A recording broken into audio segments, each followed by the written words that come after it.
Evening, everyone. Hello. Hello. I don't know why my background is blurred. I can unblur it. There we go. I like my brick background. Okay, so we have a good 25 minutes before the meeting starts, so we're early. I'm just going to be on mute. Me too. Okay. I just wanted to make sure my stuff was working. Yeah, me too. So great minds think alike. I'll be back. All right.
All right. Good evening, everyone. It is, by my clock, 7:01. We're going to give folks another minute to get on the call, and then we're going to get started. I see Commissioner Huff is waiting to be promoted, Chair. I actually promoted, it just hasn't, it's taken a second, I guess, to update.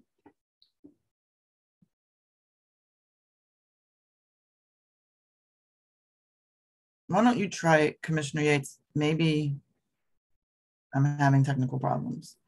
I'm not a host, so I can't right now. If you want to make me I'll make you a co-host. I can try.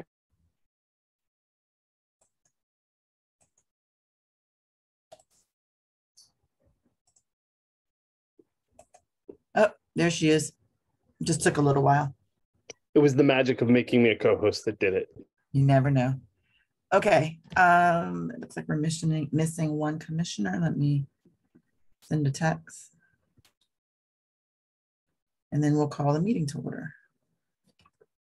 Okay, so let me bring up one other person. We have a special guest that is joining us at the top of the meeting to conduct the elections. And we're just gonna wing it because we didn't talk about it in advance, but I'm sure she'll be fine. So with that, it is 7:02. I'm gonna call the meeting to order. And Commissioner Palmer, can you call the roll for the final time? Yes, happy to do so. Secretary. 4B01. Present. 4B02 is present. 4B03. Present. 4B04. Present. 4B05. Present. 4B06. Present. 4B07. Present. 4B08. Oh, that's me. I'm present. 4B09. She's trying to log on. We're gonna give her- Okay. All right. Not present at the moment, but joining. 4B10. Present. Great. Did you hear me? Yep, we can hear you. Okay, cool. We have a quorum. Wonderful. So, as you can see, we have a guest with us for the top of the evening. Former Commissioner Natalie Snyder and current Director of the Mayor's Office of Caribbean Community Affairs is joining us to conduct the election of officers for tonight's meeting. So, Director Snyder. I don't know if I should say Commissioner Snyder or Director Snyder. You're Director Snyder now. So we have not shared the slate with you in advance, which was my fault. We talked about doing this and then we didn't get into the weeds of doing this. So I will read, I guess, one by one, who will be chair, vice chair, who is nominating themselves. I don't know what the best way to say this is. Why don't we do it this way? You can take over, I can stop rambling, and you have to ask who the nominations are for chair, vice chair, secretary, and treasurer. And you have to do it one at a time. And if there is only one person for each position, then you can say that the person is whatever the position is by acclamation. Okay, and we can move on. And then if there's more than one person interested in a role, then there would have to be a first, a second, and a vote. Sound familiar? You're on mute still.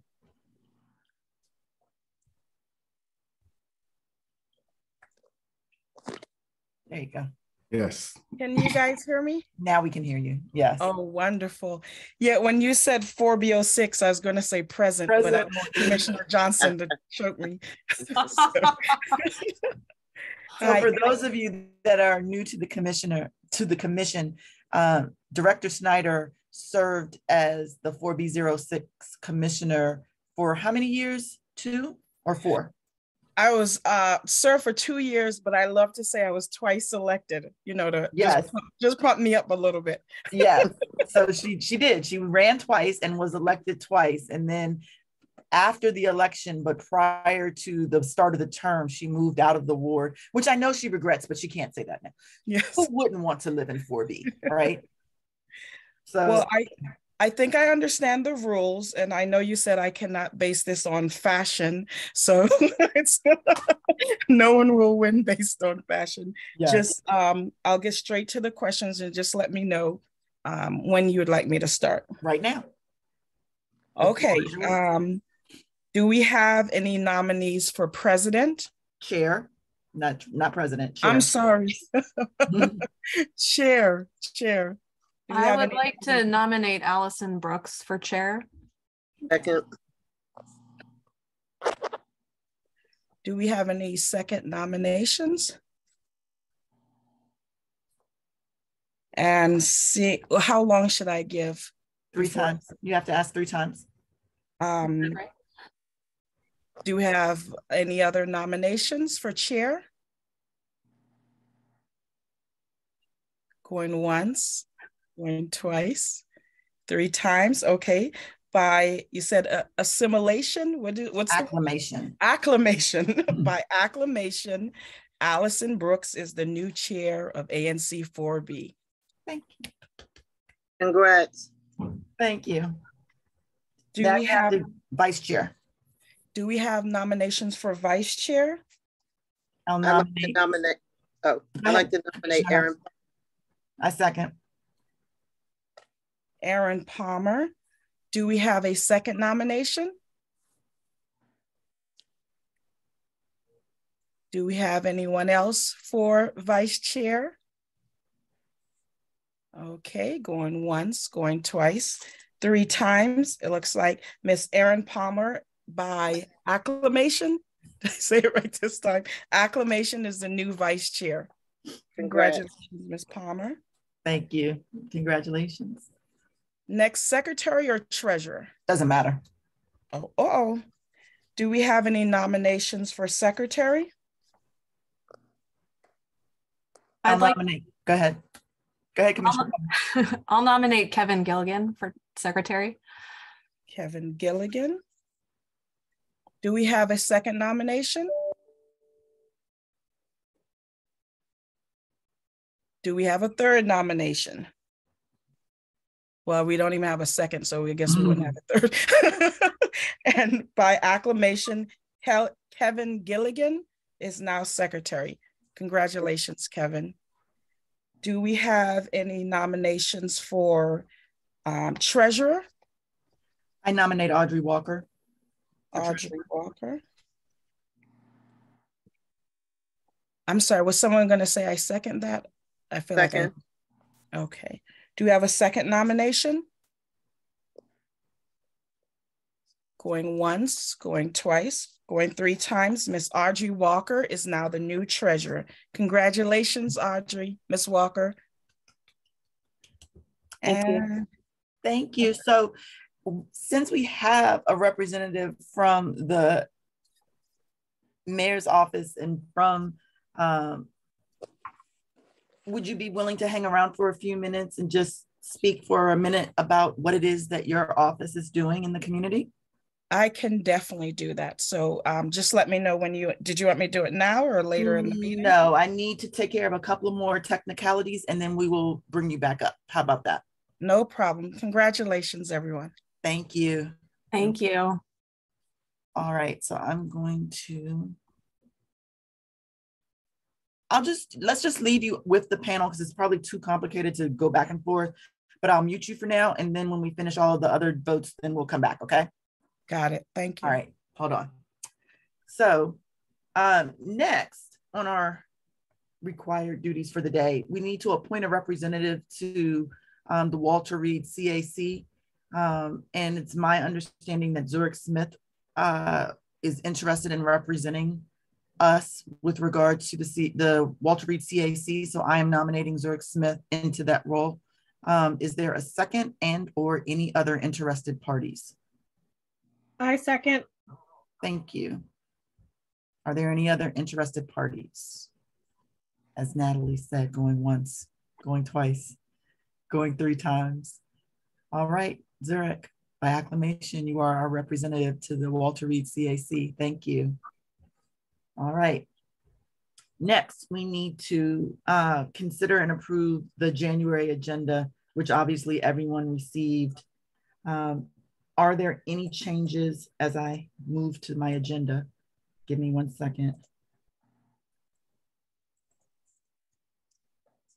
I'm not doing too many things at one time. Okay. Is there anyone that needs to make a change to the agenda? No. Okay, so I move to accept the agenda as presented. Is there a second? I Second. second. Second. Thank you. All in favor? Aye. Aye. Aye. Aye. I think that was everybody. Yes. Thank you. Got everybody. With that, we will keep it moving right along. And the next item on my agenda, where's my agenda? Give me 1 second, guys. Technology is not my friend right now. Okay, here we go. The next item would be to approve November 22's regular public meeting minutes. Meetings minutes were distributed and posted to the website in advance of the meeting. Commissioner Palmer? Is there I'm anything, sorry. Is there What was anything the else question? with regard to the minutes we need to address, or can I just? No, they're Okay. ready to go.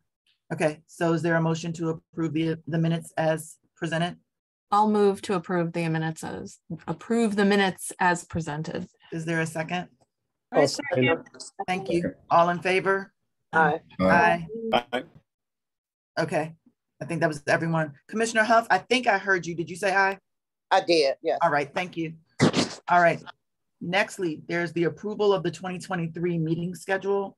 As everyone knows, we typically meet on the fourth Monday of each month, and we recess for 1 month in the summer. And this month it will be July, and we recess again in December because of our holiday schedule. So given that that is the case, our proposed calendar for 2023 would be February 27th, March 27th, April 24th, May 22nd, June 26th, August 28th. And then there would be a slight change in September to Tuesday, September 26th because of a holiday, a holiday on the 25th. So that would be Tuesday, September 26th. And then October's meeting date is October 23rd, November 27th, and January 22nd, 2024. Are there any objections to the meeting calendar as presented? Okay, hearing none, the meeting calendar is approved as presented. Next, we have the approval of the ANC Security Fund. The ANC Security Fund acts as insurance or fraud insurance, for lack of a better description. And it secures the ANC against any wrongful misappropriation of funds. And we're required to either participate in the ANC Security Fund or secure. There's another option, which is very obscure, and I can't even at this point really remember what it is. But for $50 per year, we are able to participate in the ANC Security Fund, and we're required to vote. I have a copy of the resolution that the OANC provided, which I will put up on the screen in a second.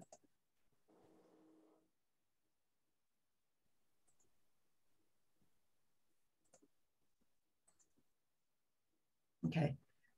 So it is resolved that the commission approves the ANC's participation in the Advisory Neighborhood Commission Security Fund and authorizes the treasurer to pay $50 for the period of January 1, 2023 through December 31, 2023.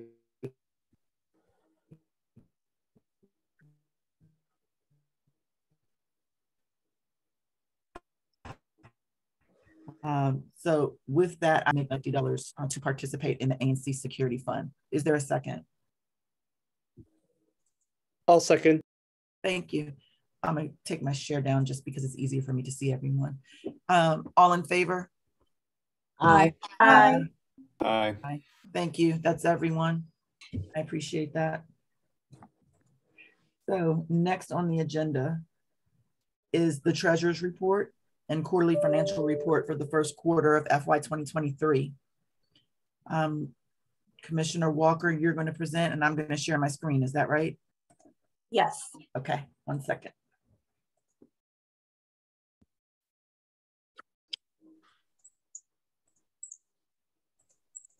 Okay, and before you get started, I will say again, the treasurer's report was distributed to all commissioners and posted on our website for everyone's availability. Commissioner Walker. Thank you. Good evening, everyone. I'm here to present the ANC 4B quarterly financial report for fiscal year 2023, quarter one. The balance forward in checking was $46,567.15. The receipts totaled $17,356.25. The total funds available during the quarter is $63,923.40. The total disbursements were $13,468.43 for an ending balance in the checking account of $50,454.90. Okay. No, please go ahead. I'm sorry. So I would like to make a motion to submit the quarterly report as presented. Oh, are there any questions before I do that? Seeing none. Okay, I would like to make a motion to submit the quarterly report as presented. Okay, and I'll second that. All in favor? Aye. Aye. Aye. Aye. Got that. It looks like that was everyone. Thank you, Commissioner Walker. I have to get used to new names. Okay, so with that, we can move on to commissioner updates. As soon as we provide our commissioner updates, at the end of providing our commissioner updates, Director Schneider, you'll have the opportunity to share a little bit about what you're doing in the community. Typically, when we provide commissioner updates, I just go in numerical order. It's easier for me. It's not a slight against anyone. So I'll start with 4B01. Do you have an update? No updates for 4B01 at this time. Thank you. 4B02. Just a quick update that I'm holding my regular monthly community cleanups on the first Saturday of the month. If anyone is interested, those are at 10 in the morning. And then I hold office hours on the third Thursday of the month at 6 p.m. Thank you. 4B03. Only that I will send out another update regarding construction here in the main water line. Of course, I'm near that area, and a lot of times I have to kind of take a detour myself. I'm sure other residents are doing the same, but I'll send out another update, about dates regarding what they're doing, so no one will be in the dark. So that's all right now that I have. All right, thank you. 4B04. No update at this time, Chair Brooks. 4B05. Hello, everybody. If there's anybody from 4B05 on the call, I'm working hard to collect emails from the community so I can send updates out more regularly. I do not have many emails at this point in time, but I'm working to grow that number. So again, 4B05, please send an email to 4B05@anc.dc.gov.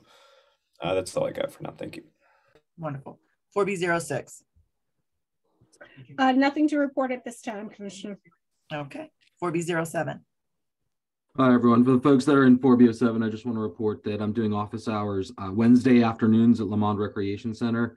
I'm also sending out emails. So if you want to add a monthly email, so if you want to add your email address, you can visit my website, cohen4b07.com, and I can make sure to add your email to the email newsletter distribution list. Thanks. Thank you. So 4B08 would be me. I am currently planning a quarterly cleanup for March. We will be working in various locations throughout the corridors, depending on how many people we have interested in participating.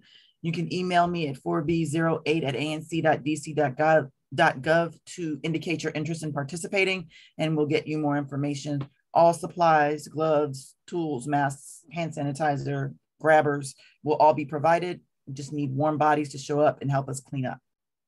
Thanks. 4B09. I don't have any updates. I'm a new commissioner and I am very eager to connect more with the community, similar to what Kevin said. So you can email me at 4b09@anc.gov. Again, I'm Audrey Walker. Thank you. Mm-hmm. And 4B10, Commissioner Huff. Hi, so it's LaRoya Huff, 4B10. And so I need to connect with Lamont Recreation Center to do on Saturdays from 10 to 11. I will host the first meet and greet with the community on the 18th. It's a tentative date. I just need to get a confirmation. I do need residents to know that Pepco will be installing cable beginning at New Hampshire Avenue along Eastern Avenue down to 6th Street between the hours of 7 p.m. to 6 a.m. Again, it starts the 26th of January through February 28th. If you have any questions, of course, you can reach out to me. And I'm working on an easement up in that way on New Hampshire Avenue. And we'll be looking at public safety measures in that entire corridor. If you need to reach me, I'll give you my phone number because I know we have seniors that use phones, 202, like myself, 704-2427. And of course, ANC 4B10 at anc.dc.gov. Thanks. Thank you. All right, Director Snyder. I'm sorry, before you begin, Commissioner Colson raised her hand. I did. I'm sorry. I want to provide an update and say that I am also collecting email addresses. So please send me an email at 4b01@anc.dc.gov. Thank you. That's the downfall of going first. So that's fine. All right, Director Snyder, you have a brief update to let everyone know what you're doing these days, and then we'll move right into community updates. Yes, thank you, Chair Brooks, fellow commissioners and participants. I will be quick. As you all probably know, there's the mayor's office on community affairs. There's about 14 offices. Within the mayor's office of community affairs, there's about 5 cultural offices. The mayor's office of African affairs, the mayor's office of African American affairs, the mayor's office of Latino affairs, and the mayor's office of Asian and Pacific Islander affairs. My office, the mayor's office of Caribbean affairs, is a brand new office. I'm the inaugural director, and my mission is to connect and collaborate with as many Caribbean Washingtonians as possible to share resources, thank you, to share resources provided by Mayor Muriel Bowser's administration. For example, we just had a Ward 7 hiring fair.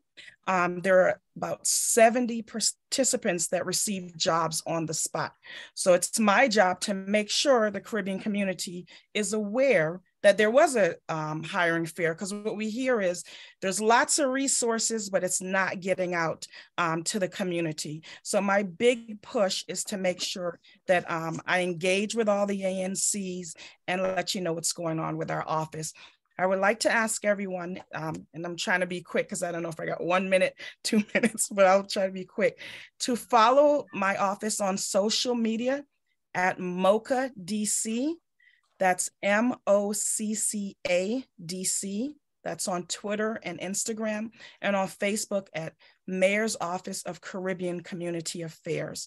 I do have a Caribbean roundtable coming up this Friday, and I will share the flyer with ANC4B or Chairperson Brooks, but I do not want to take up too much of you all's time because I know how long these ANC meetings can run. Did anyone have any questions for me? Commissioners, if you have a question, just raise your hand. No. Oh, I love it.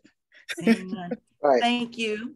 Thank you. Thank you very much. So, Thanks for coming back. yeah, coming back to visit. We love it when people come home. So thank you. Yes. All right. So next we will move right into community concerns.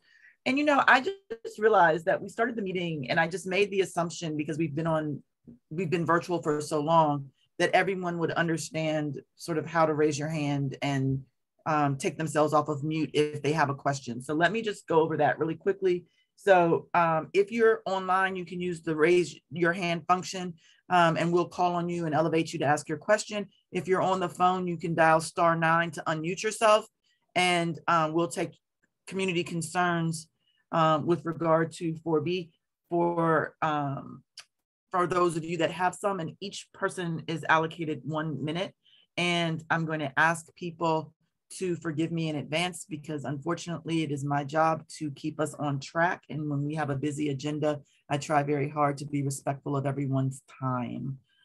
So I see that 2 hands are raised already. Also, Commissioner Yates and Commissioner Gilligan, if you don't mind, if you could peruse the chat and make sure that we're covering the Q&A in the chat, I would appreciate that. So I'm going to start with former Commissioner Jocelyn Johnson. You're being promoted to ask your question. 1 sec.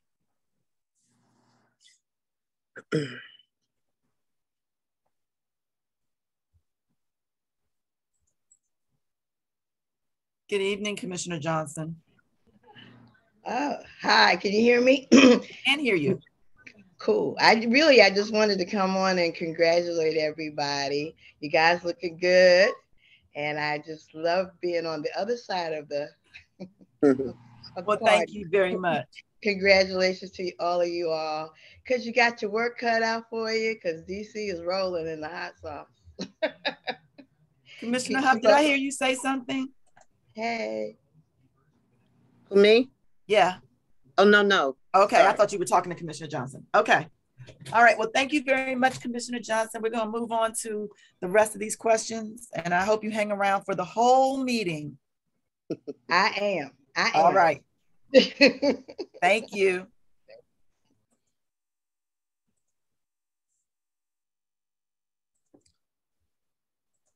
Okay, Commissioner Yates, I am having trouble taking panelists down.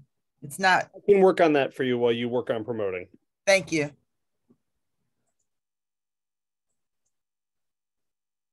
Ms. Quarry, you're going to be next.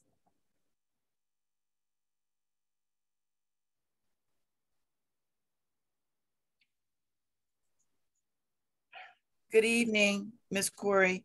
Good evening. Can you hear me? Raisha? Yes, Raisha. Okay. Hi, I'm Raisha Quarry. I am contacting you guys today on behalf of the DC Plug Project, Feeder 15009. So as you guys know, we hosted an open house last year around this, well, in March or February, I believe. And we were letting you guys know about the design of the project. It looks like we're getting closer to construction. Still not an exact date, but I did want to come on and let you guys know that we are looking to break ground late February. If it gets pushed back any further, I will definitely join your next meeting and let you know. We have also gotten an outreach team available for this feeder with the DP consultants. So they will be reaching out to you all shortly as well. They will be the ones attending your meetings normally and listening in for questions and giving you guys updates as well. Well, thank you very much. No problem. Thank you. Mm-hmm. Okay, Edwin Washington, you'll be coming up next.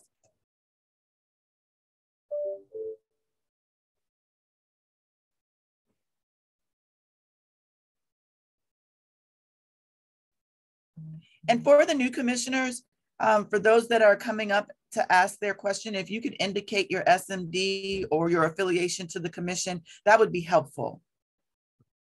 All right. Mr. Washington, good evening. Yes, good afternoon, good evening, everyone. And particularly just wanted to wish congratulations to all the new commissioners, in particular, Commissioner Cohen, Commissioner Smith, and Commissioner Walker. Certainly I'll be reaching out and wanting to connect with each of you about the different small businesses that are within your single member districts that are part of the Parks Main Street. So look forward to stay tuned to my reaching out. Thank you. Thank you. Have a great evening. Okay, Mr. Schwartz, you're next. Well, let me see. I'm sorry. Is your hand up? Yes, it is. You're next.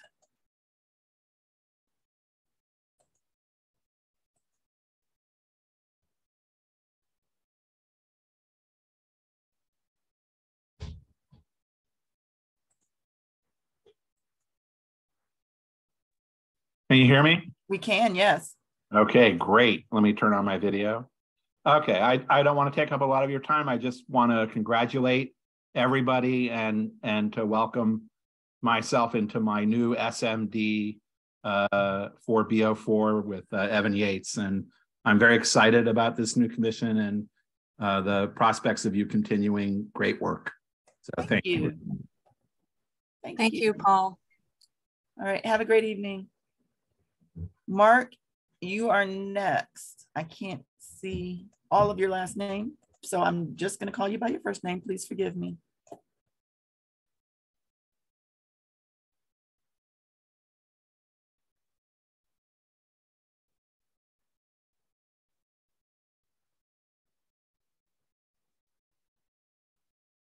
I lost Mark. Oh, there he is.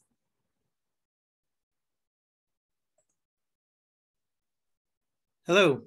Hi, how are you? Hi, I'm Mark Meisner. I live at 604 Whittier Street. Sorry, let me turn my camera on. I've been interacting with Aaron Palmer about this issue.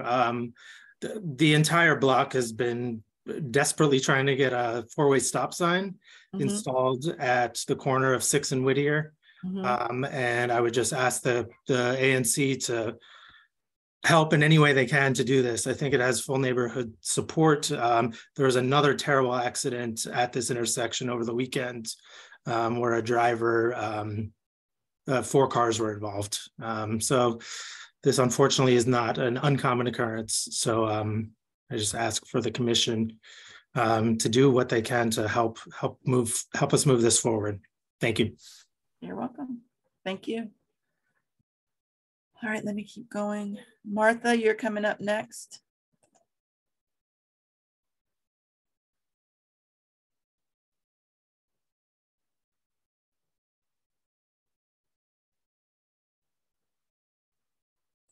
Hear me? Good evening. We can hear you. Yes. I'm Martha Sacoccio. I am the Director of Community Engagement for DC Public Library. And I just wanted to make sure everyone knows about the survey that the library currently has running to gauge residents' interest, support level for possibly moving the Shepherd Park Library to the Walter Reed campus.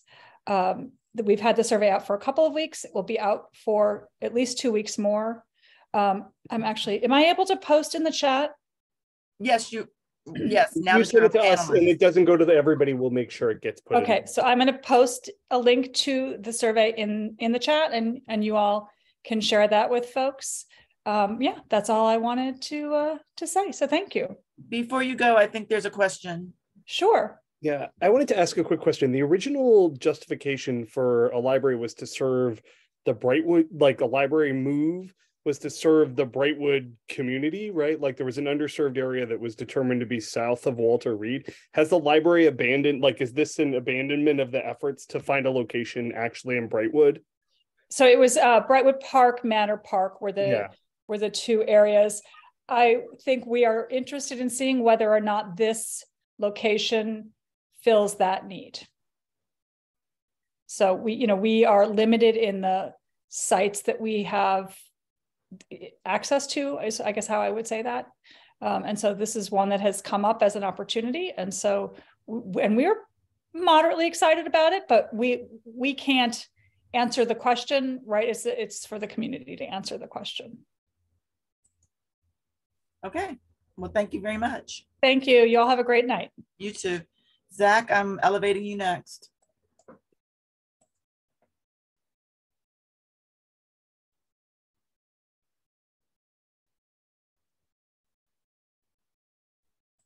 Hi, thank you, Commissioner Brooks. You're welcome. I just wanted to take a second to introduce myself and my organization, Blooming Cityscapes, to the residents of 4B. We are a nonprofit that is set up specifically to maintain and enhance the Triangle Park on 4th Street. It's across from Tacoma Station, and it's across Blair from the Tacoma Wellness Center. Now that the Old Tacoma Business Association is no longer the park partner, Blooming Cityscapes would like to be the park partner. For residents who may not be familiar with the park, it's kind of hard to see when you walk by. There's a fence So that's maybe something that could change in the future, but it's a beautiful pollinator garden. It attracts butterflies, bees, birds. It's wonderful. We have on our board a landscape architect, the Tacoma Station owner. We have a master gardener. We have a retired educator. We have me, I'm a beekeeper. And we have support of the local businesses, and we've applied to DPR to be the partner. We just need ANC endorsement, and we've been looking to get on the agenda for a while, and we expect to be on next month's agenda. And if residents would like to learn more about it, they can contact me. I'll put my email in the Q&A, and we can put it in the chat. Since I typically have a hand in creating the agenda, I'm not quite sure why you have an expectation of being on the agenda, because I've not actually spoken with anyone with regard to this. But okay, well, perhaps I've missed an email or something like that. And if that's the case, I apologize. But we'll see what we can do. Okay, great. Thank you so much. You're welcome. All right. Lastly, it's Barbara. I'm elevating you now. Next, Barbara Rogers.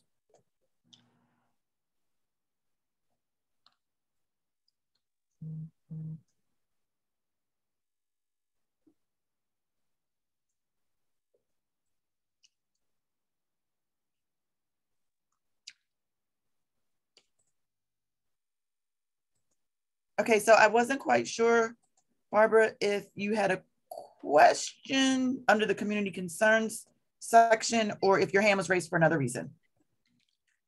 Sorry, no, my hand should not be raised. Okay, so I'm going to drop you down for a second, and then we can move to the report section of the agenda. I see that Councilmember Lewis George has joined us, and I am happy to elevate her in a couple of seconds, but there is a spot on the agenda for the mayor's office, but I don't see Sophia. So Sophia, if you are on the call and I'm missing you, please raise your hand so that I can elevate you. Otherwise, we are going to move on. Or if there's someone else from the mayor's office and I'm not aware, please let me know. Okay, so with that, we are going to Councilmember Lewis George. We just have a star-studded affair tonight.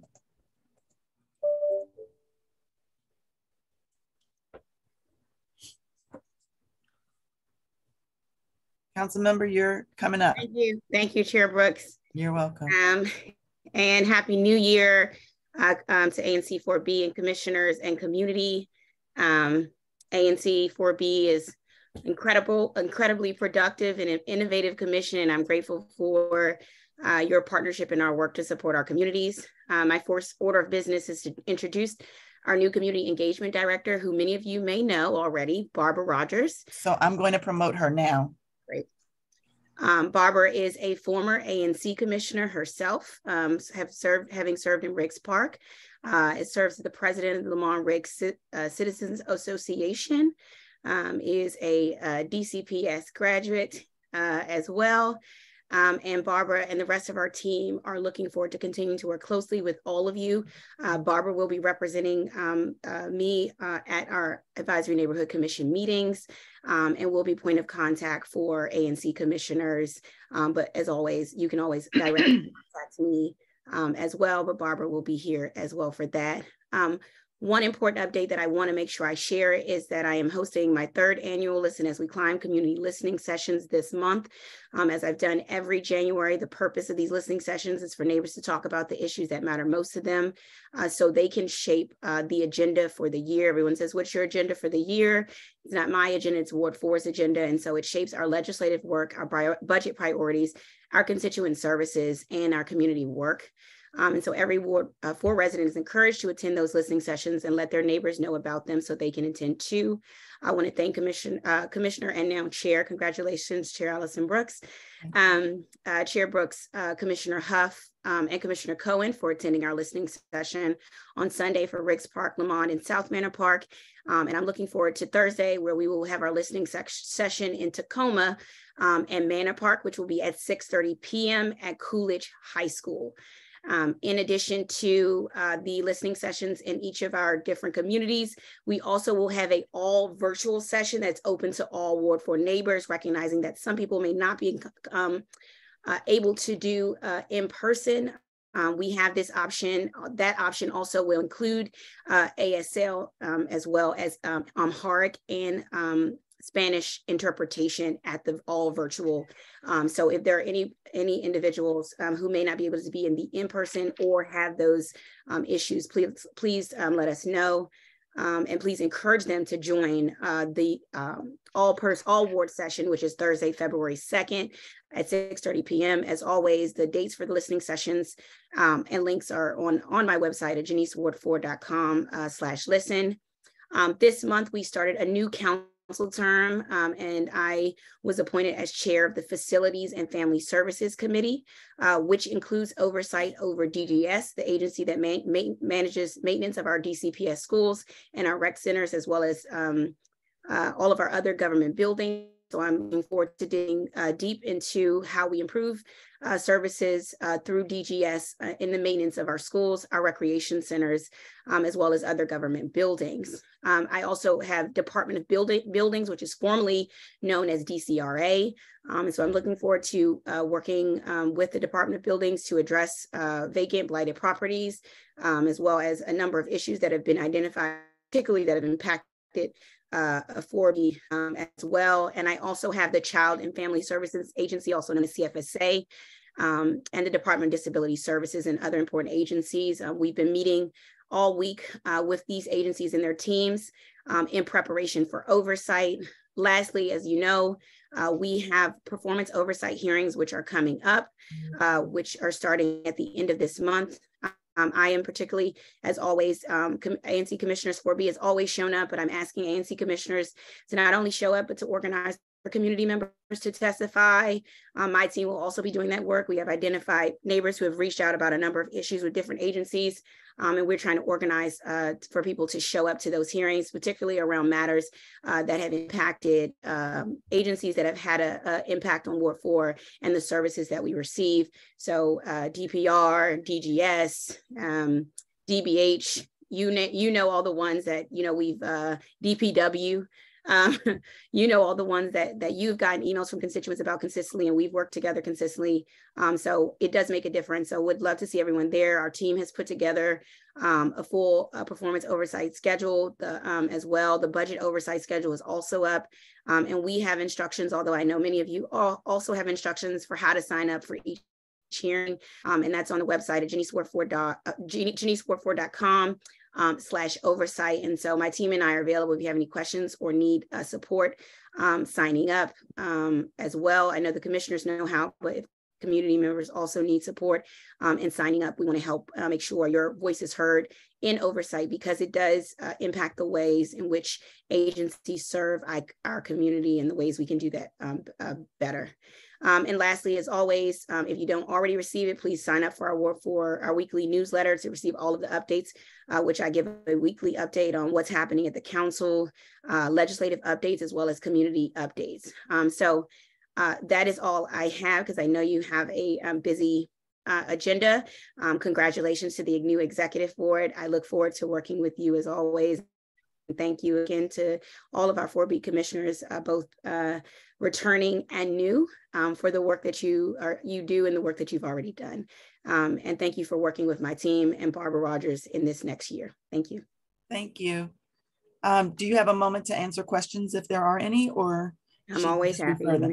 All right, commissioners, do you have any questions for the councilwoman? Chair Brooks, is this replacing the regularly scheduled conversation with Jim Lewis, or yes. Is this okay? Yeah, this is her report. Okay, no questions? I have questions. Oh, go ahead.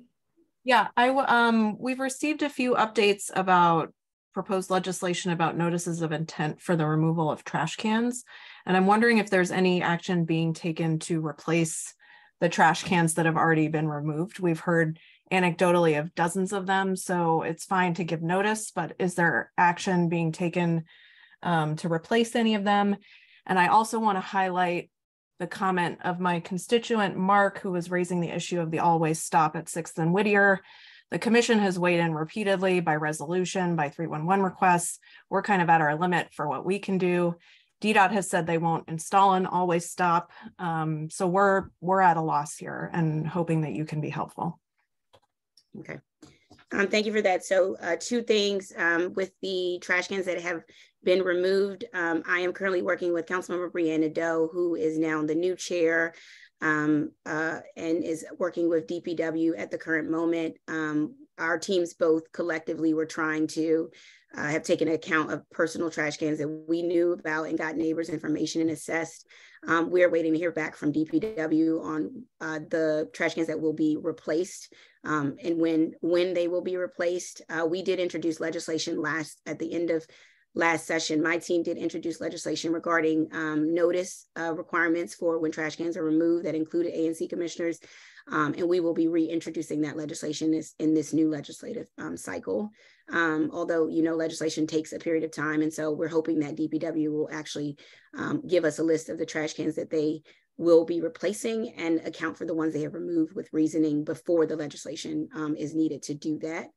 As it relates to the 4-way stop, I will say the only thing that has worked in me getting a 4-way stop when DDOT has refused to do a 4-way stop is the threat of emergency legislation, which we did for, I want to say, Iowa and over in Iowa, which ended up before the emergency was filed, was rescinded because they agreed to do it. So if that is a step that you all think is the next escalation, then our legislative team is happy to do what's necessary to be able to make that happen. If you all have additional data, crash data, in addition to DPW, in addition to DDOT's crash data, that would be really helpful as well in us moving the needle on that. I think systemically, one of the challenges is that they say that they can't install these stops when it doesn't meet the federal, I forget the acronym for it, the federal standards for it. And the question is, can they work around that? And when will they do so? They absolutely can, because we've seen them do it in other instances across the ward and across the city. So yes, the engineers at DDOT absolutely can.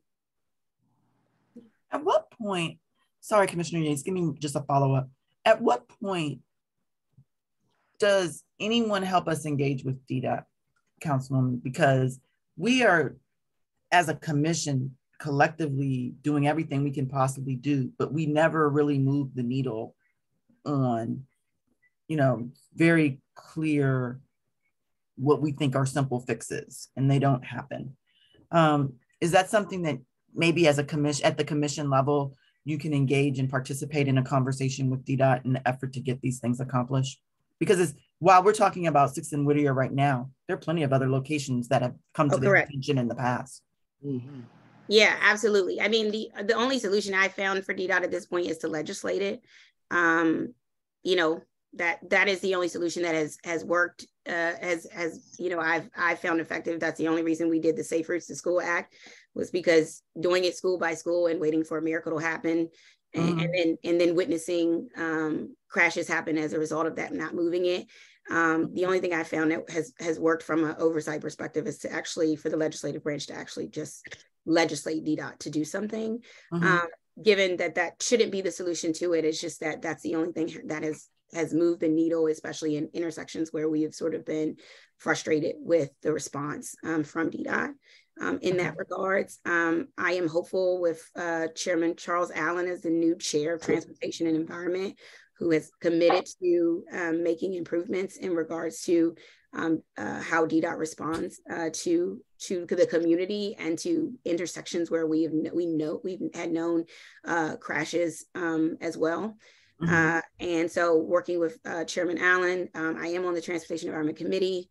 That will be a thing. And then as always, working with the DDOT person who's assigned to work for at the moment, which is Cornelius, to get some responsiveness there.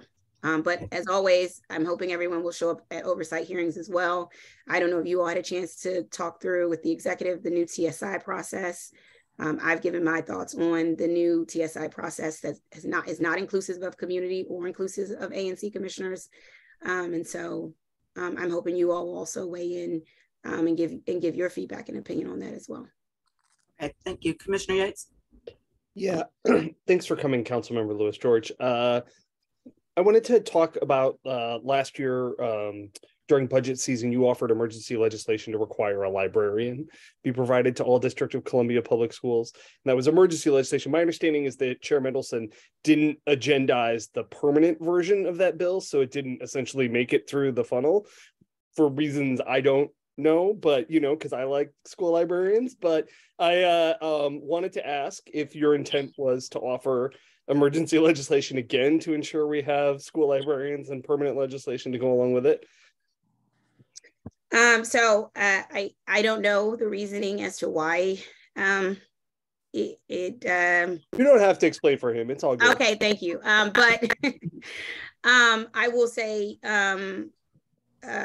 my intent, if it's necessary, what I've been told is that that DCPS plans to fund librarians moving forward, and that there will be no need for us to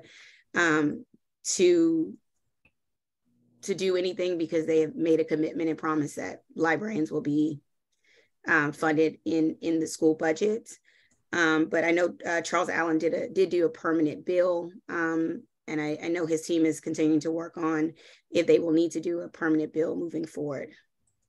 I would just say that I appreciate DCPS's commitment, but as someone who has done the budget process on a school level with DCPS as a parent, when they say they'll do it, it often comes at the expenses of other things, right? So line iteming and having this come through the council separately certainly helps preserve the funding for the music teacher or the art teacher or anything else that your school values and your kids value.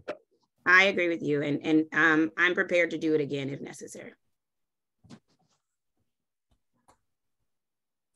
All right.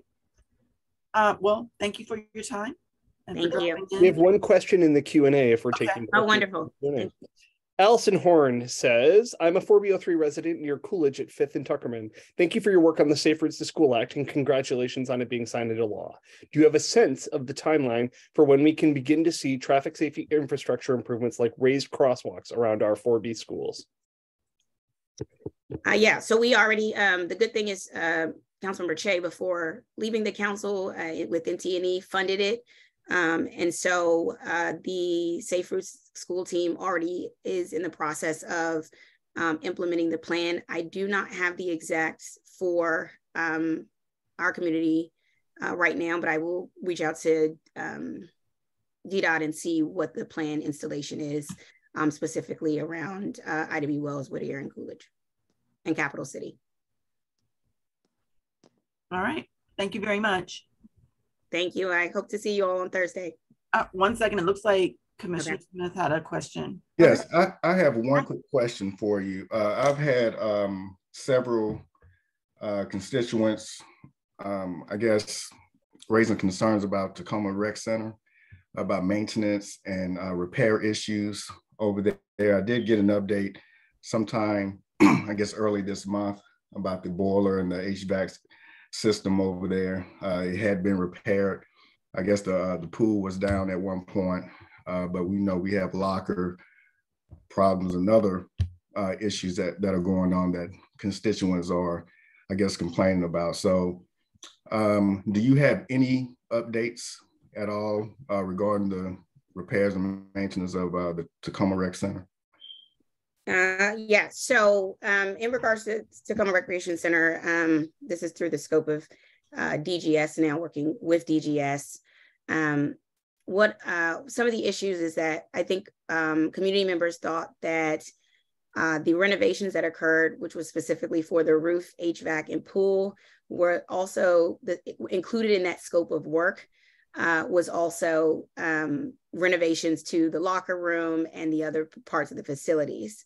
It later came out that that was not within the scope of work. That wasn't within the proposed scope of work. And so I think there was sort of unclear expectations regarding some of the issues when people thought that the locker rooms were going to be redone, and some of the other issues which were not originally in the scope of work.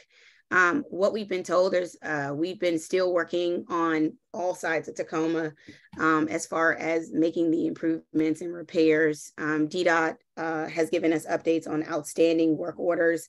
So we're continuing to follow up. Will Perkins from my team, who is managing, who is my new committee director over DGS, can send you an update of where we are with the work orders specifically to Tacoma. So what we can do is send you that. We'll send it to the entire ANC, because I know some people may not be directly in the Coolidge zone, but everybody, constituents go to Tacoma. So I think it would be good for you to just see the updates of work orders that are in progress and the work orders that are planned for completion. Thank you. All right, thank you.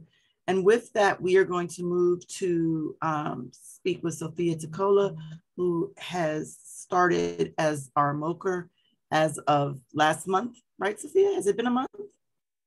We're almost at a month mark. We're like nearly there. Yeah. All right. So some of the commissioners have had the pleasure of meeting Sophia, some have not, and certainly the community has not. So we're glad that you were able to join us and provide an update. So the floor is yours. Yeah, thank you guys all for having me, and sorry for the delay. I was coming from the 3/4G meeting, so I appreciate you all for having me here today. For those who don't know how to get a hold of me, I will say my email for everybody. It's Sophia, SOPHIA dot, my last name Tacola, TEKOLA at dc.gov. My name should be at the bottom of my screen as well, because I have a different last name. So for those of you who don't know what a MOCR is, I am a community liaison working under the mayor. And so when you have issues and you don't know who to go to and you're wanting some extra support, that's when you bring me in, and I will make sure that your voice is being heard.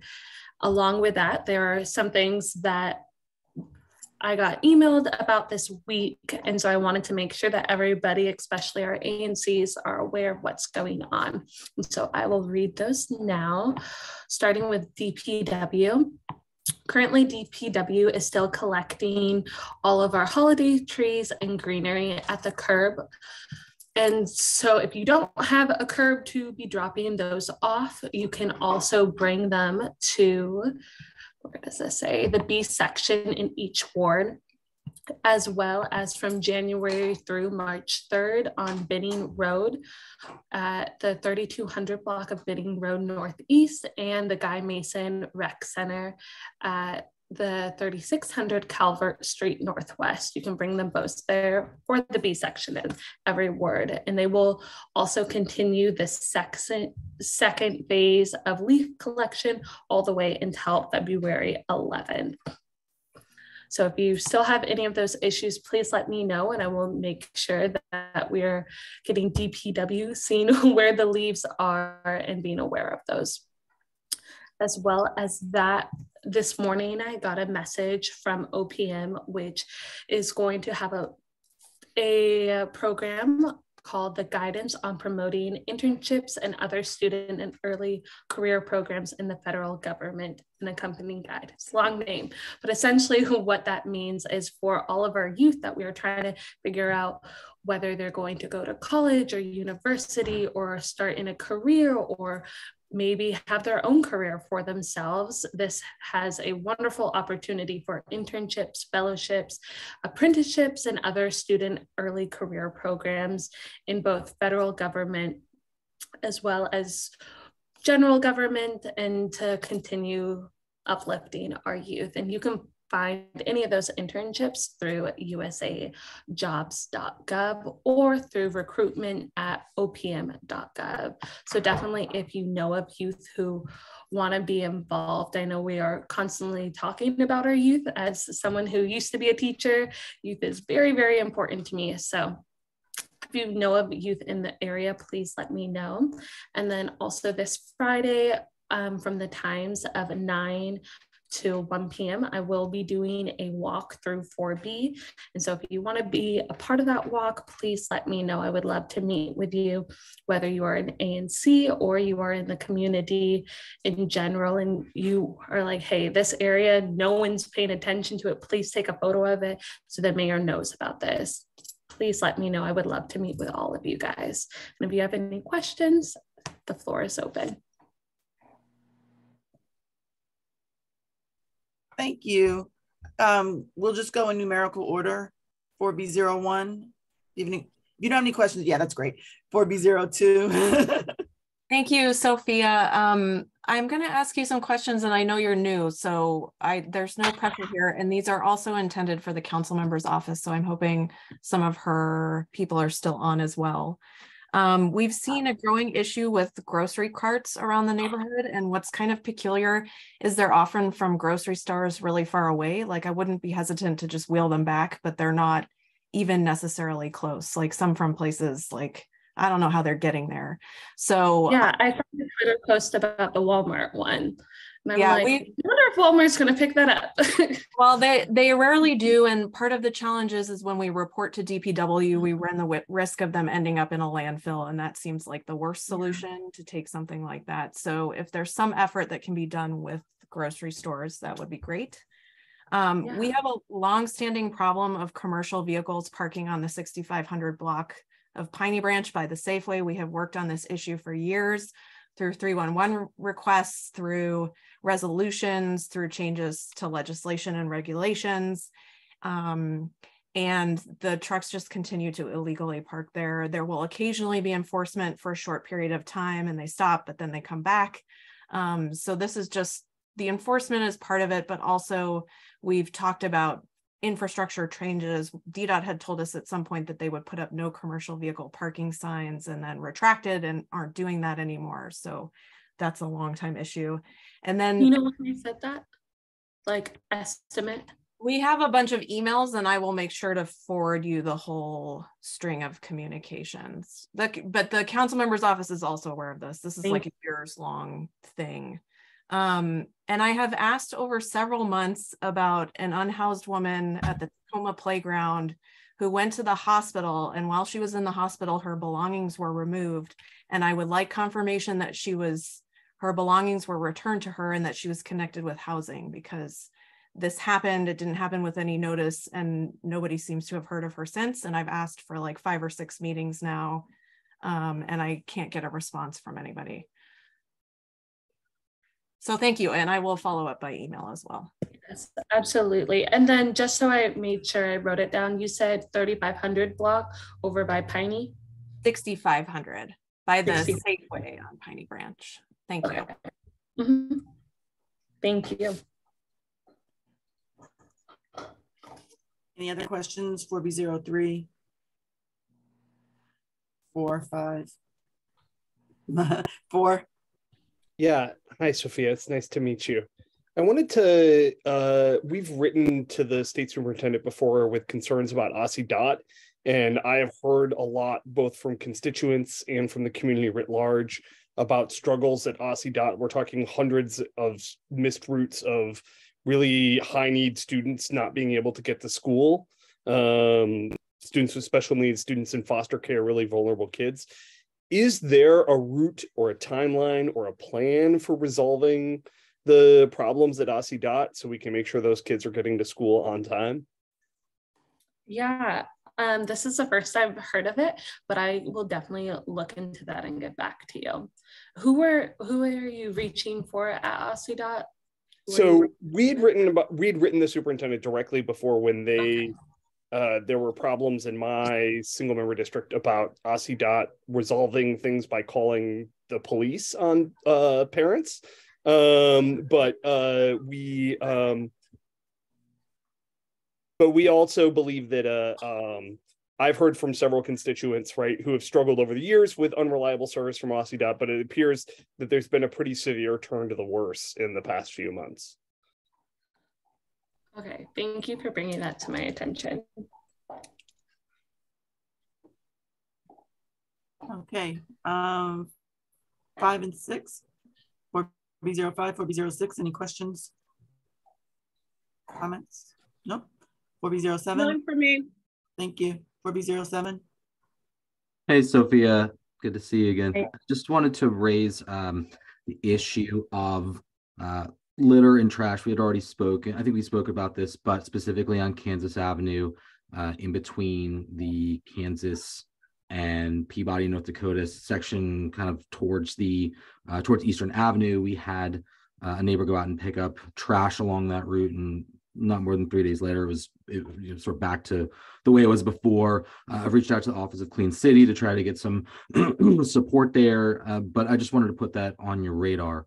And also the vacant buildings that we had discussed previously, but I wanted to raise those again on Van Buren and Sandy Springs, as well as Eastern Avenue. Yes. Thank you. And I will continue to remind people about that. For those specific areas with Kansas and Peabody, would you say there's not enough trash cans, or is it just somewhere where people in the community are like, well, there's always dumping here, we'll just continue? I think it's more of the latter, because there is a trash can at the K2 bus stop. So it's just a matter of there being a commercial business right there that produces a lot of the trash. And so, taking steps to reach out to DPW on that, but anything that you can do or think of there, it just seems kind of persistent, and I get a lot of notes and messages about it regularly. No, I know exactly. After you told me, I went and took pictures and flagged it. And you're right, because a week later, it was there again, just new trash. So I completely agree on that. Thanks. All right. I have a couple of items as well. So at the intersection of North Capitol and Kennedy in New Hampshire, there's like a little patch of grass right there owned by the city, and it's filthy. And you wouldn't be able to cut the grass if you wanted to, because it would ruin the machines. Somebody needs to come in and clear all of the various bottles and random things that are in that area. In that same location, there is a light fixture that was damaged in a storm. And so the pole is there, but at the top of the pole, the actual light fixture and, casing has fallen, and there's just a string where the light used to be. We need to get that resolved. It's across the street from 5430 New Hampshire Avenue. The back of 5430 New Hampshire Avenue is across the street from this space. And I've put in 311 requests, but I don't really have an address for that space, and it just isn't getting done.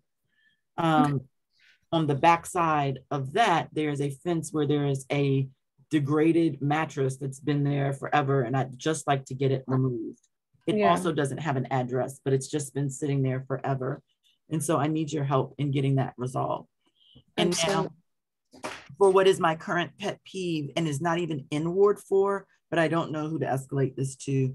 It looks North Capitol Street between Michigan Avenue and Carroll High School, which is Harewood Road, looks like a trash truck threw up. It's just stuff everywhere. It's disgusting. There's when you come off of Irving onto North Capitol, there's literally bags of trash lining that entire curve that someone dumped, and no one has ever cleaned up. And it's an awful representation of our city. And we just need to get that area cleaned up. It's not Ward 4, I know that, but it looks terrible.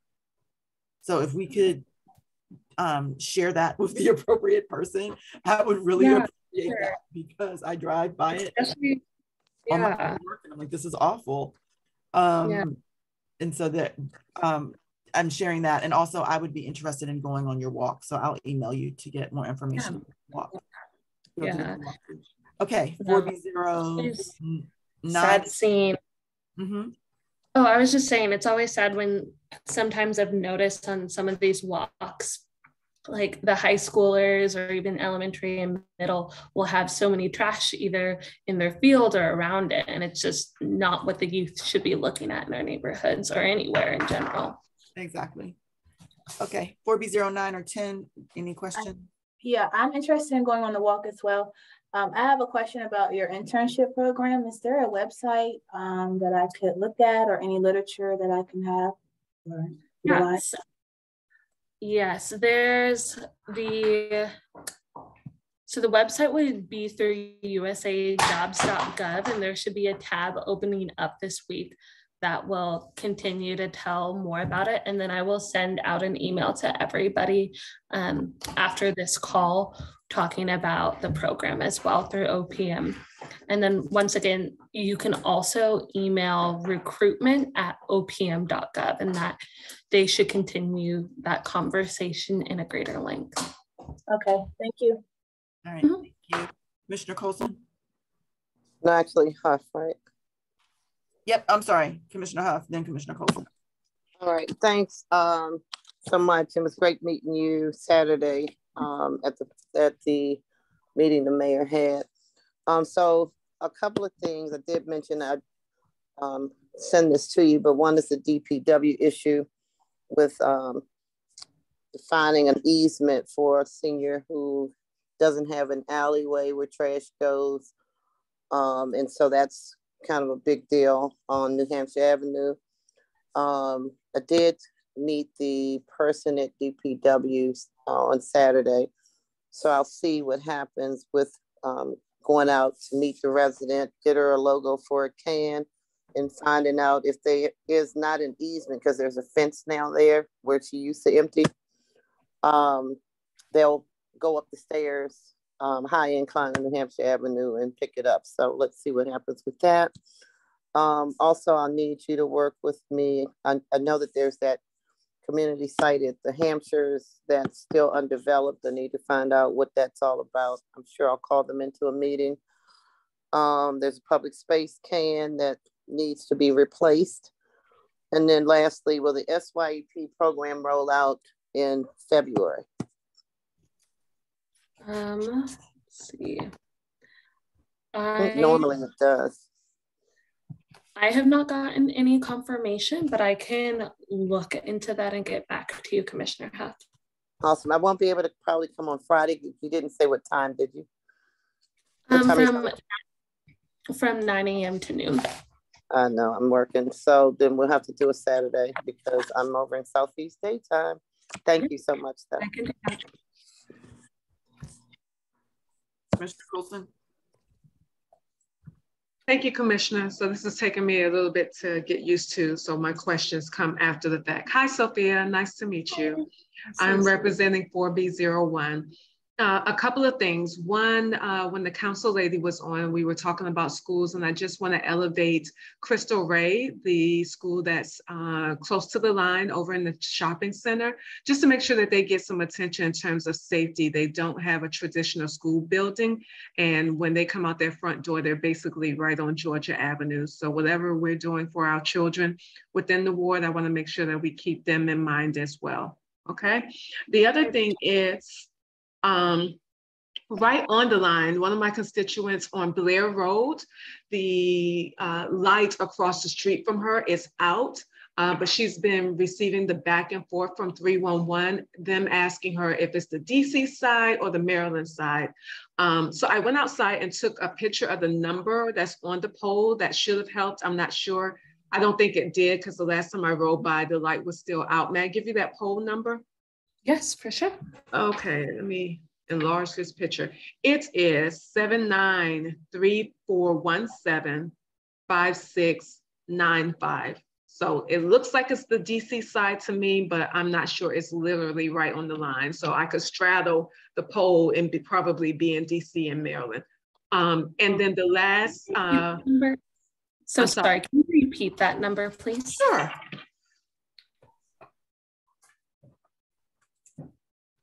7934175695.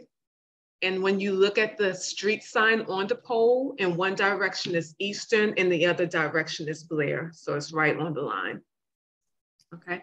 And then last, I just received an email about an abandoned car. So there has been an abandoned car on Eastern Avenue. It is a white Acura with Oklahoma tags.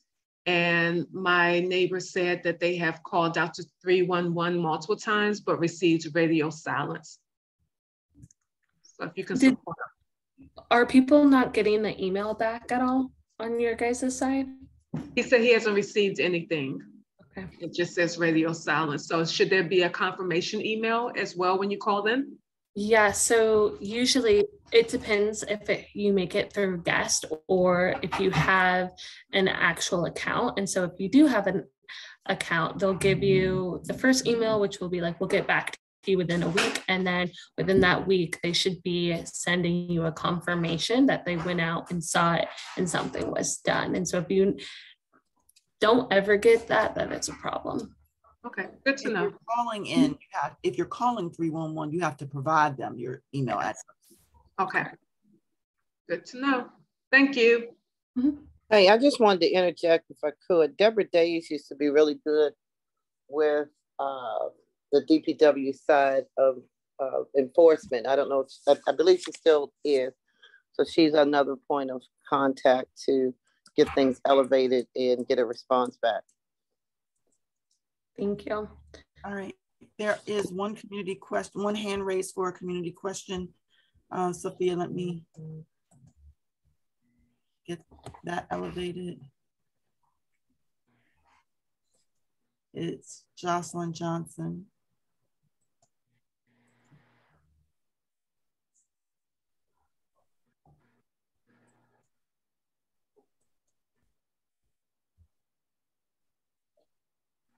Okay. Can you hear? Am I heard? I guess I can't take the camera. I can hear you. Okay. Hi, Miss Sophia. I used to be 4BO3, so I had my questions for Councilmember George, but you are very good Plan B. First, I want to welcome you and all that good stuff. I had a couple of questions for you to take back to Mayor Bowser, because this is my concern as a regular citizen would be, as hopefully she'd be interested in it. There is a frustration from DDOT that goes back, way back. And DDOT's director represents her. So if the DDOT director has no interest in responding to council, ANC commissioners, residents, or anything about whatever the issue is, the mayor should deal with this. And hopefully the council will deal with DDOT and Mr. Lott, just like they dealt with the Office of Unified Communications. They're not a good fit if you can't take care of the needs of the people who vote and have concerns about what's going on in the city. To me, that's just not acceptable. And I hope that I'm going to go to the meeting in Coolidge to talk to Ms. George about it, because it's enough. It's nothing from parking trucks on Piney Branch to dealing with parking signs, residential parking, to whatever. DDOT just kind of thumbs their nose up to everybody. And if you are a director, he acts like he's the mayor. Something has to be done. And the mayor's saying she's okay with this. No accountability. I'd like you to bring that back to her. I also want to say that I wanted to actually commend DPW, because yesterday, Monday, oh no, today's Monday, sorry, today was the first time, probably in maybe 5 years, that my trash, I live at the 800 block of Tewksbury Place, no trash was littered anywhere in my area, nowhere. And they put the trash cans back in people's sites, like, not totally back in everybody's exact backyards or whatever, but I had never seen that. It's almost like they knew I was going to talk about it. And I want to say an attaboy to them for not littering and feeding the rats anywhere. I couldn't believe my eyes. So I want to say something about that. So and the last thing, I'll leave it alone. You were talking about leaves, and the leaves they've done a great job in comparison to last year. Last year was just despicable, but this year was considerably better. But I'm not understanding why, when the residents have done their job of raking the leaves, putting them in bags, and the people are on the block, and I'm specifically speaking about 4th and Aspen, 6th Street, even 5th Street, around the Aspen Street area. It's as if nobody from DPW leaves, or nobody get in the car and just kind of drive around the area and see where leaves are still existing, where trash is located. Somebody could do that. Even the mayor could get in the car and kind of roll around the city and see. That needs to be addressed. Those Ms. leaves Johnson, are Commissioner Johnson. Okay, I'm done, but I just wanted to say that. Thank you Because so they much. done such a good job getting the leaves up, and they need to be picked up. Thank you. Thank you. All Thank right. you very much. Are there any questions in the chat, Commissioner Yates? No, just former Commissioner Knickerbocker remarking that he cleaned up his alley after DPW came. Well, thank you, Commissioner Knickerbocker. All right. That's why they weren't there. He did it. Sorry, take it back. Thank you, Sophia, and welcome to 4B. Before I leave, I would love to say my phone number for anybody in the chat that needs it. Feel free to call me. But my phone number is 202-436-2087, and that's 202-436-2087. And once again, this Friday from 9 to noon, I will be doing a walk if anyone would like to join. Thank you. Thank you. All right, have a good evening. All right, next on the agenda, I believe, was an update from State Board of Education Representative Fraser O'Leary, who could not make it tonight. And so he provided a written update, which I will read quickly. It says, this month we have had Ward 4 students become victims of gun violence in our community. This epidemic affects all of us, the people who work in the school buildings, their fellow students, their families, and friends are all victims of this senseless violence. These were not school-related incidences. Please be careful. We are thankful for all of the community support for Whittier. As you know, I've been mentioning Whittier for the last 4 years at every meeting I attend. In November, I testified at the DC Council public hearing on the state of DGS's lack of work on our schools. There was powerful testimony from Ward 4 about older buildings and how some of the brand new buildings like Ida B. Wells had serious HVAC problems. We, the Ward 4 community, cannot take our foot off the gas, and we need to make the executive responsible for taking care of Whittier, Truesdale, and LaSalle Bacchus. Last but not hardly least, Ms. O'Leary's Books for Friends is still accepting and delivering books to our elementary and middle schools. Fraser O'Leary's number is 202-236-2184, and his email is oman9, OMAN9 @AOL.com. You can also drop books on his porch at 1318 Farragut Street Northwest if you desire. And you can contact him for anything that is school related. So that is his update. I need to get back to my agenda and then we can keep going.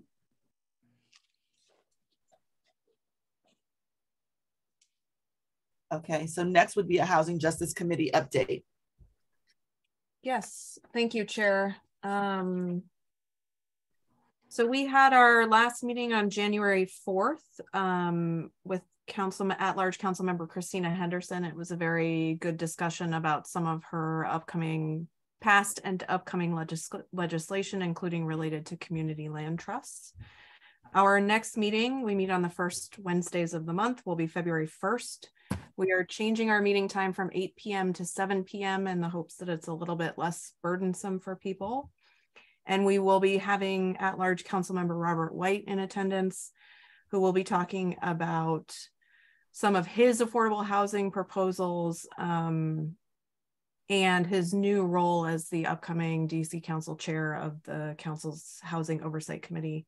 We'll also talk about budget priorities for this upcoming budget season, and we are likely to have a presentation from an affordable housing preservation project. So lots of action at the Housing Justice Committee, and you can stay up to date on our meetings when they are and agendas on the Commission website.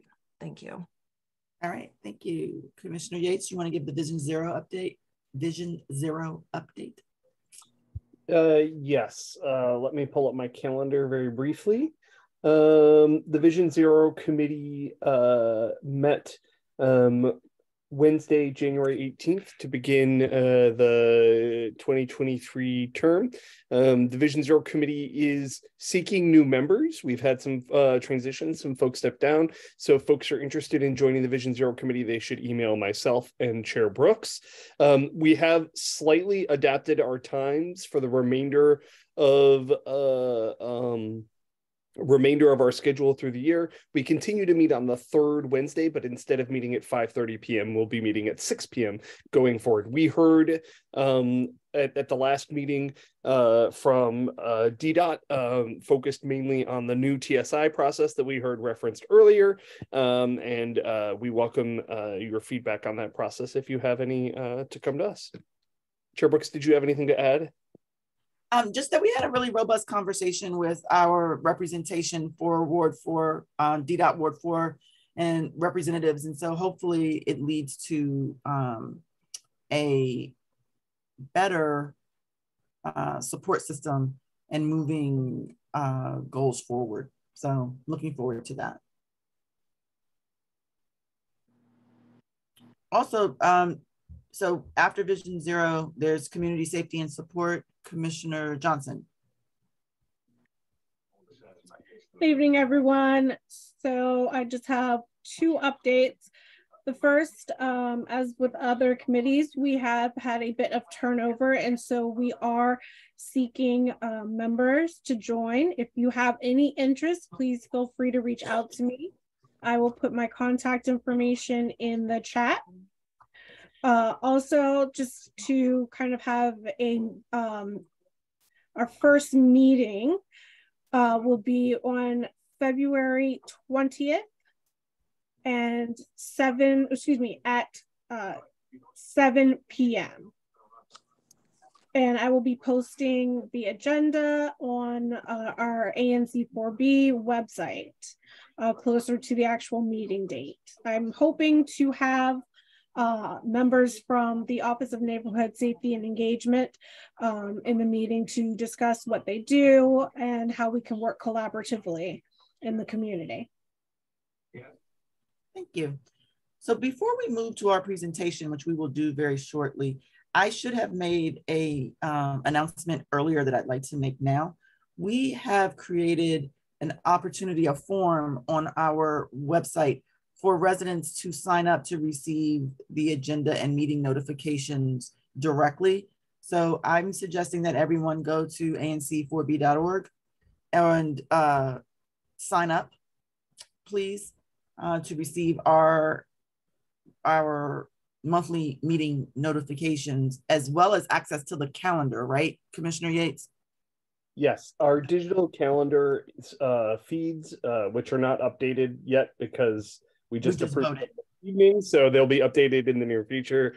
But our digital calendar feed and our agendas are on the About the ANC page of the website, and I'll drop a link in the chat. All right. So with that, we will move into our presentation for this evening. And I need a moment to elevate people to the panelist position. Let's see, do we know who I need to elevate? Besides, is there anyone else besides Stephen, I should say, that I need to elevate? Commissioner Palmer? I'm not aware of anyone else, but I did see someone else who I think is from DC Water. So maybe we can ask. Okay, 1 second. Stephen's coming up now.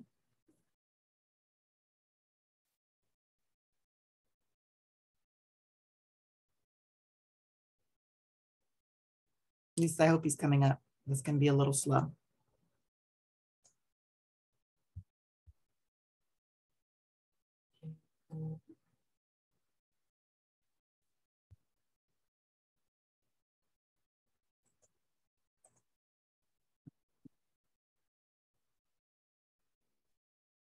Okay, Stephen, are you there? Hey, can you guys hear me? You can, yes. Is there anyone else that I need to elevate? Yes, Mr. Sean Moore. 1 second. Sean, you're being elevated now. Sean. Is that it? Moore with DC Water. Stephen, I think you froze for a second. Is there anyone else I need to elevate besides Sean Moore?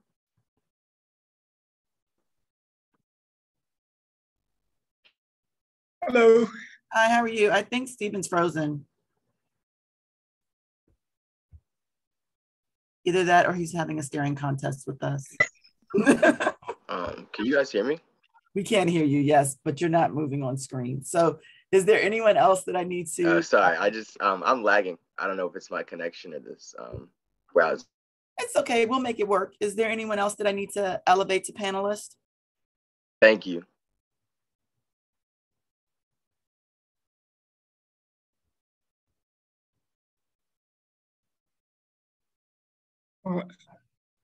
Shauna, I see someone named Rena. Yeah, Rena is on our team, on our Lead-Free DC team. Actually, I'm going to do the presentation. I know Stephen was just, Stephen is, introduce you? Yes, Okay. but I'll go ahead. I'm going to share my screen. Fine. So the floor is yours. I'm going to mute myself and you take it from here. Good evening, everyone. My name is Sean Moore. I'm a Lead-Free DC Communications and Outreach Manager. And thank you for this opportunity to come and talk to you about the Lead-Free DC program and what's happening this year in ANC 4B.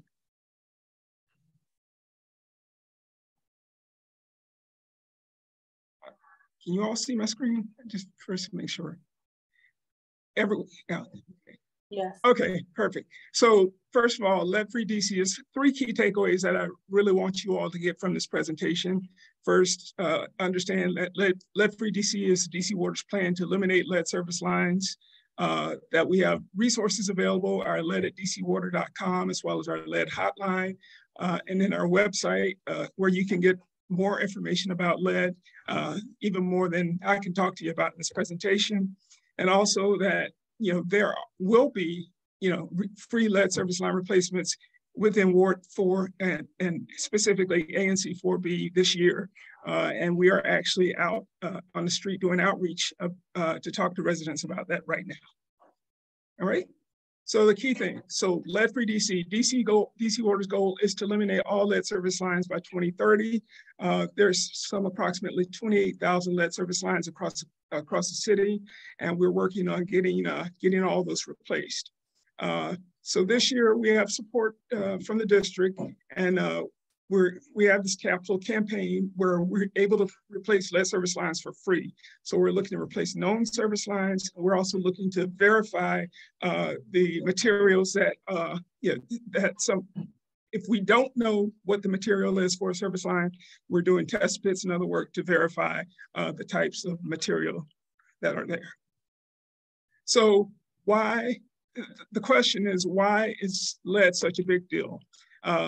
And, in case, folks who don't know that there's no safe level of lead, and exposure to lead in drinking water, as well as paint and other sources, can cause all sorts of health issues. And this is specifically, there's a major impact on kids, being IQ, attention span, learning disabilities, behavior problems, just so many different health effects that exposure has on kids. And that's why there's the importance of getting lead out of the water system. Also for adults, there's higher risk of heart disease, high blood pressure, kidney, and other nervous system problems. So there's definitely some terrible effects of lead, and it kind of creates a little bit more of the sense of urgency as to why we're trying to get rid of this. So I just wanted to throw this in here so people can understand what a lead pipe is. So you see at the type, there's 5 different types of pipes that you're probably going to see within in the DC area. So we have the first and foremost, what we're trying to get rid of is our lead pipes. You also have a galvanized iron pipe, which in addition to lead pipes, we're replacing those galvanized pipes because they can also trap any, sorry, someone's moving the table right quick here in the office, so excuse me. But there's some galvanized pipes, and we're looking to replace those as well. Of course, you can see copper. This is what we're all, we're replacing our lead pipes with copper, and some folks may also have plastic or brass pipes. So just exactly what is Lead-Free DC? So there's 3 specific programs that DC Water has to replace lead pipes. The one that I'm really going to focus on today is the buy block program, which you'll hear it called CYPER or buy block or whatever it is, but it's buy block, and I'll talk about that more in a few minutes. There's also our LPRAP program, which is a program where customers can get assistance replacing lead pipes, financial assistance, and then there's a voluntary full replacement program. So CYPER stands for construction and emergency repair. Basically, it's what CYPER is. And buy block replacements are a part of the CYPER program. And so what we're doing right now throughout ANC 4B and other places across the city is we have free lead service replacement by block under the CYPER program. The other two programs are the LPRAP program, which is where for folks who've already had a partial lead service line replacement, and I'll talk about that in just a minute. You can get financial assistance from the city, from DOE, to pay for the replacement of lead pipes on private property. And then there's a voluntary full replacement program. So actually, just right quick, just make sure with the service line, you'll see in these images, the service line from the property line into the street is public, is maintained by DC Water, but from the property line to the inside the house is the responsibility of the homeowner. And typically, the cost of replacing a lead service line directly into your home is a price or a cost that the homeowner is responsible for. But specifically, like I said, we're talking about the buy block program, and that's where we're out right now in the community trying to get folks to sign up for. So we've chosen blocks across the city participate in this program, and we did that last year, and so this is the second year that we've selected blocks to participate in this buy block free replacement program. And the way that's done is we've created a prioritization model so that we can find out the areas where we have the highest needs, which include our underserved areas or areas with vulnerable populations, especially schools and daycare centers. And so you can see those, it's a lot of stuff on this slide that, if you want all this details on our website, but the key takeaway from this is that we use a prioritization model and we choose blocks across the city based on the number of folks who are underserved or the amount of vulnerable populations, as well as schools and daycares that are in those areas. So everything about Lead-Free DC can be found online at dcwater.com/lead. I'd encourage you all and your constituents and all your friends to go check that out. And we have our construction dashboard, fact sheets, everything is there. So anything that I don't answer for you about lead, you can go on dcwater.com/lead and probably find that information. So what I referred to a few minutes ago was the entire service line. So DC Water maintains a service line from the street to the property line. And then the water, the homeowner is the one who, who's responsible from basically the property line into their house. And DC Water needs consent from the homeowner in order to replace the service line on private property. In addition, they need funding. But a big piece of, the reason I mentioned consent is that we need people to take part in this free program, but we need them to sign an agreement to participate to get their water service line replaced for free. So the buy block projects, like we said, what do they look like? So DC covers all the private site replacement costs, which is something that normally we wouldn't be able to do, but we have specific funding to do that. DC Water will replace that. They'll restore it back to the way it was. They'll dig in the yard. We'll try to, use whatever opportunity in digging to minimize the the damage or the impact on a homeowner. And the key thing that we want people to do is if once we've identified you, and I'll tell you guys the blocks that have been identified, but to get our folks to sign and submit the agreement so we can do that free replacement. So the key, these are the blocks that DC Water has selected in ANC, for the ANC for this year.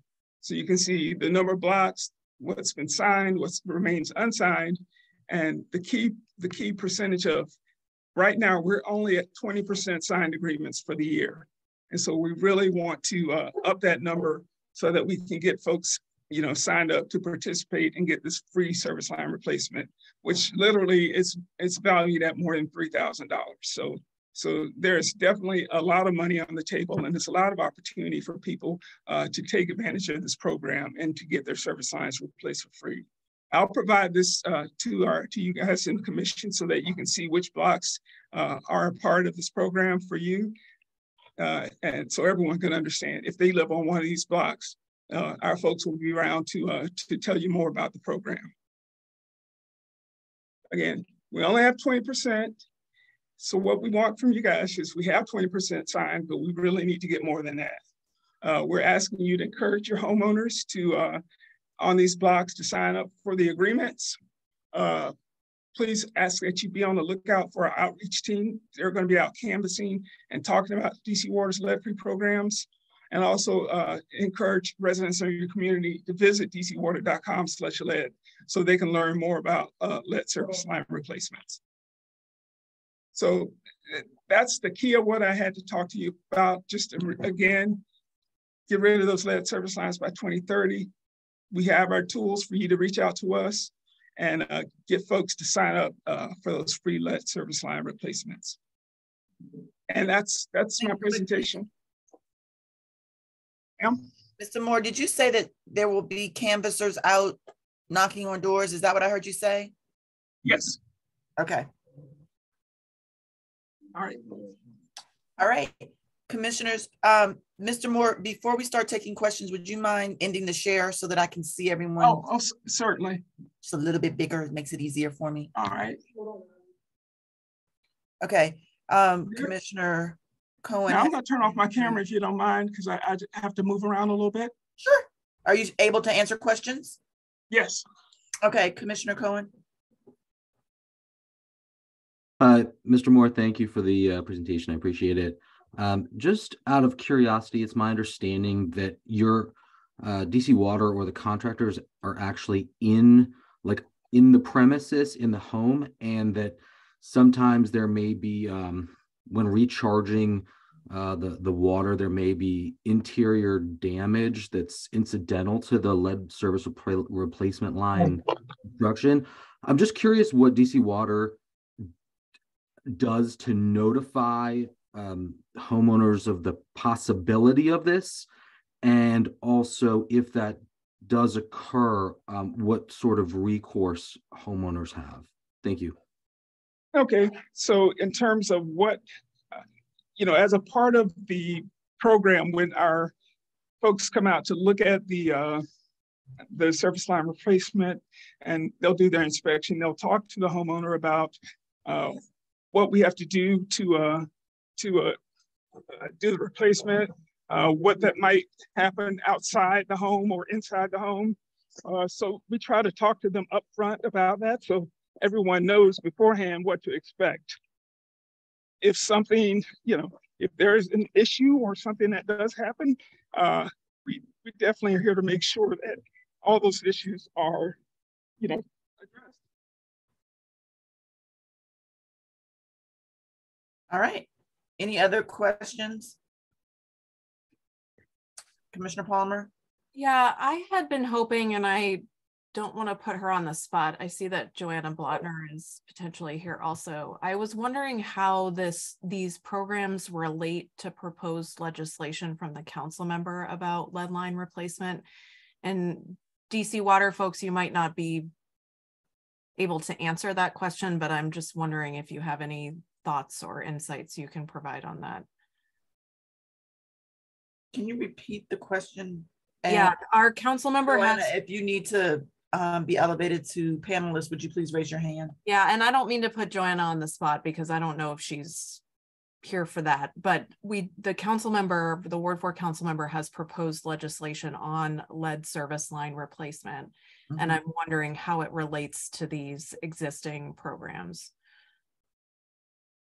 if at all.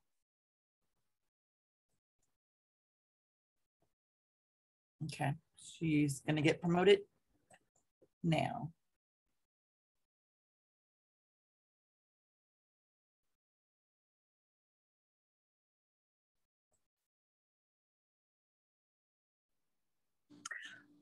Hi, can you guys hear me? We can, yes.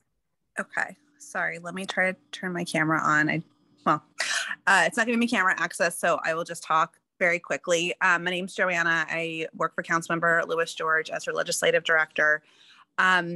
Just to answer your question, Commissioner Palmer, very quickly, the legislation proposed by Councilmember Lewis George would require the city to replace all lead service lines by 2030. Right now we have a goal. It is not a requirement.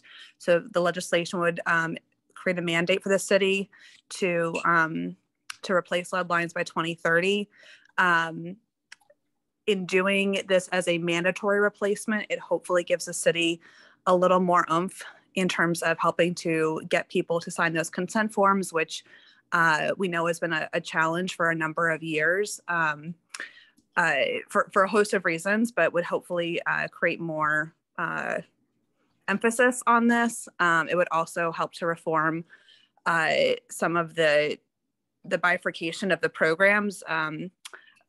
We just heard about 3 different ways of kind of getting into the pipeline, pun intended, for the program. And the legislation from Councilmember Lewis George would hope to streamline that a bit and to really just create a more universal one point of entry into the system. It does allow for a transition period, but would hopefully make things a little bit less confusing of these different ways of getting into the program, how much of the bill the city fronts, how much of the bill the city replaces or reimburses you for. The bill would also establish a lead task force or lead job training program to help put more people into the workforce pipeline to get this work done quicker, which is similar to what we saw work very successfully in Newark, New Jersey with their lead replacement program.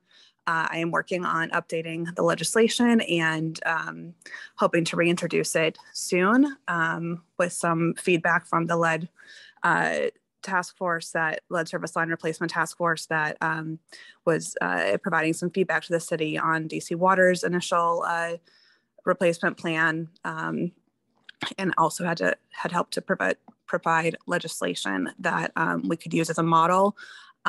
So we'll be working to update that, and I know a number of other council members are also working on legislation around various forms of support for hastening our lead removal timeline. Thank you. Any other questions from commissioners? No. Chair Brooks, I wanted to ask if Ms. Blattner wanted to just ask her question live that she had put in the Q&A since she's already promoted. Sure. Thank you, Commissioner.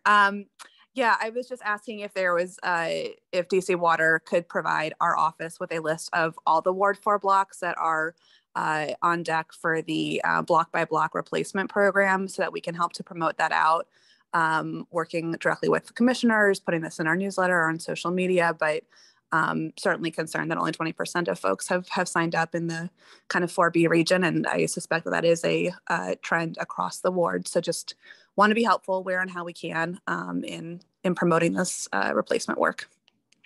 That is definitely appreciated, and I will make sure that you get that list. Thank you. Before you leave, Ms. Blattner, there's been a request in the chat for your contact information. So if you could drop it in, I'll make sure it gets circulated. Want to take the questions? Can I read the rest of the questions in the chat? Yeah. Paul Schwartz wants to know, would DC Water formally engage with community organizations and interested community members in doing education and outreach? yes, we would, and that's actually a key part of what we're looking to do this year. Is more community outreach, work with more organizations and more groups across the city to help folks understand more about lead and understand more about lead-free DC and what our goals are. So definitely, yes. To kind of consolidate some of the questions, how do people participate? How do they sign up to be a part of that or request that you come to their community organization? To sign up, well, you can always send me an email, and I'll give you my email.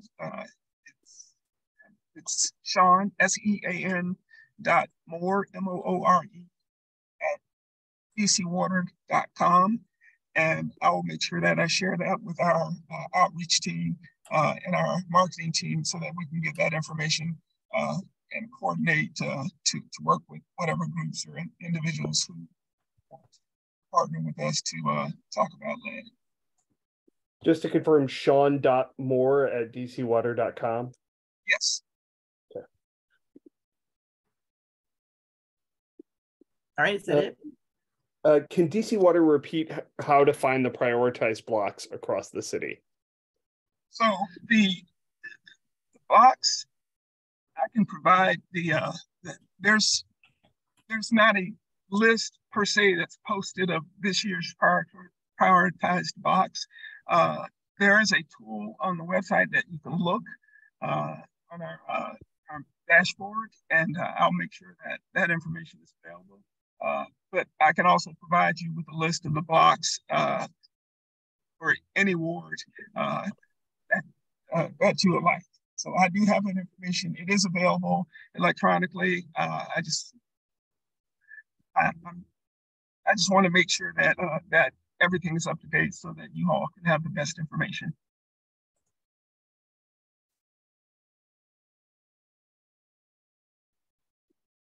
Okay. Folks, that's it for the Q&A function. I do see that there's a hand up in the attendees though. Okay, well, we thank DC Water for coming and appreciate all the contact information that you provided and the update on DC lead free.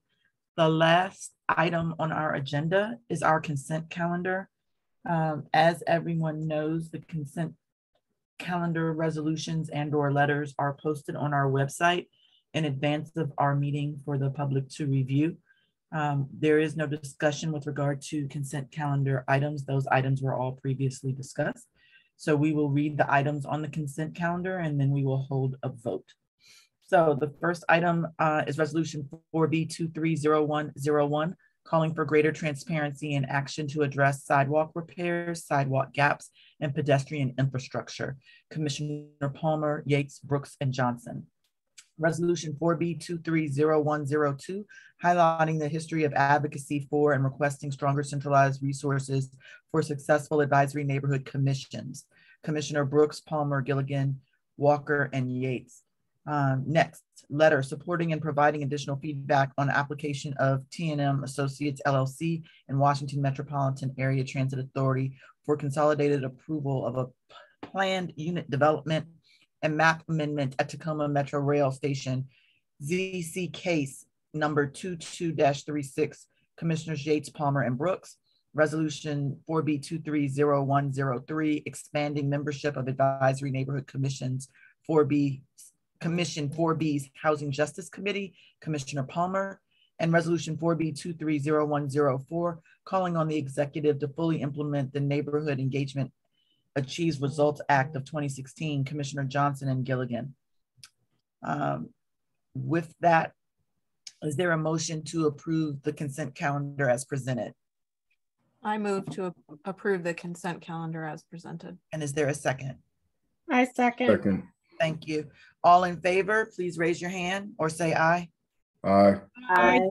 That looks like everybody. Thank you. Okay, please note before we adjourn, the next regularly scheduled meeting is Monday, February 27th at 7 p.m. So with that, being that there is no further business, this meeting is adjourned. Good night, everyone. Good night. Good night. Good night. Thank you. Good night. Bye, everyone. Bye-bye. Bye.